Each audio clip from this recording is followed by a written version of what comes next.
Jatend jomamine e kaunti ma Migori Pamela Odhiambo okwedo weche mosebedo ka fuong'ore nitiere pogruok mar paro mapek e duond od bura mar ODM. Mikayi Pamela Odhiambo ne owacho ni weche mag ywaruok e kind jo od bura mag ODM nyiso mana ka duond od burano oyie kod paro mopogore opogore kaachiel gi bedo mar demokrasia mar chiwo paro mopogore opogore e kind jokanyo mage. Ne owacho magi odiochieng' ma kawuono e kinde mane ochiwo chek mar omenda maromo milion 10.1 ne wakeini kaachiel kod riwruoge mag rowere mawuok e kauntino ma Migori.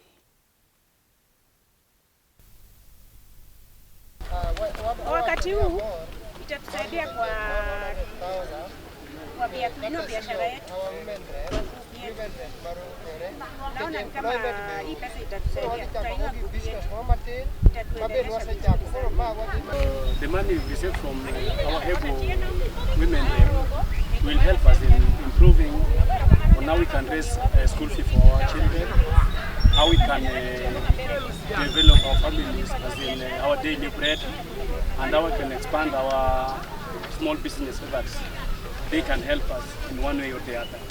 Some of the challenges we are facing, we are lacking capital even to start to do our businesses and even to raise a meal in the family, plus even things to do with the strength as in after getting capital like this, we'll have food security, which will help us to sustain our family as large.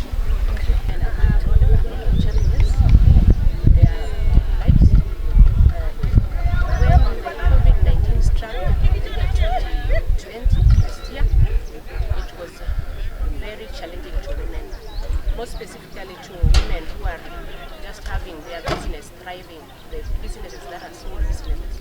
But I'm very grateful to Dr. Pamela for issuing checks today so that she has empowered women and various groups. We have disabled people who have received their wheelchair. We have women who have received a lot of money, 100,000 to the tune of 100,000, 50,000, that will enable them to do their businesses. We were here with a few representative groups of affirmative groups in Migori County, drawn from Rongo, Awendo, and Uriri. The main activity here, as you know, that NGAF is there to provide socioeconomic empowerment for women groups, youth groups, groups for elderly, and persons with disability. So today we were here. The main objective of this visit was to launch the distribution of women empowerment checks, which we have given to the few groups. As we can see, we have a total of 119 groups which have benefited from these funds today. Each of these groups, if they are women groups, they are about 100. If they are youth groups, they are at least 25. And if they are persons with disability, they are about 10 to 15. And so we have released through these groups into the economy of Migori County once again, money worth 10,156,000. These are parents.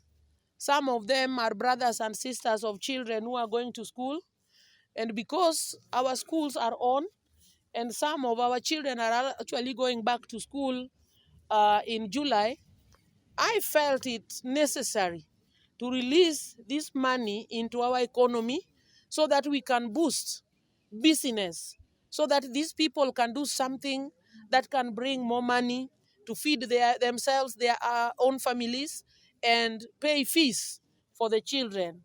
I think it was only last month that again we released into Migori County economy through bursaries given to various children. Roughly each sub-county, 140 children benefited from the bursaries from my office. That money was not a lot. And before these children are sent out of school, I would like some of their relatives who are their guardian or parents to continue working hard through these businesses that I'm encouraging them to do, horticultural businesses, grains, whatever they can sell. I am requesting them and urging them to do business and create more money so that our children can be kept in school. ODM is well and alive. It is not time for anything major to be done.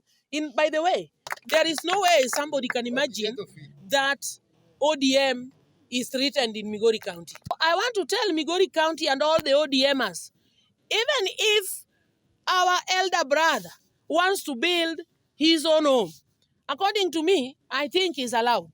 He should build his own home. But he should just build his own home and raise his own children. The children of my father, who is Raila Molo Odinga, should be left in Raila's home. It is that simple. Why should ODM be threatened? No, we are alive and kicking. And watch the space. In the next few weeks, you will see what is happening in Migori County, courtesy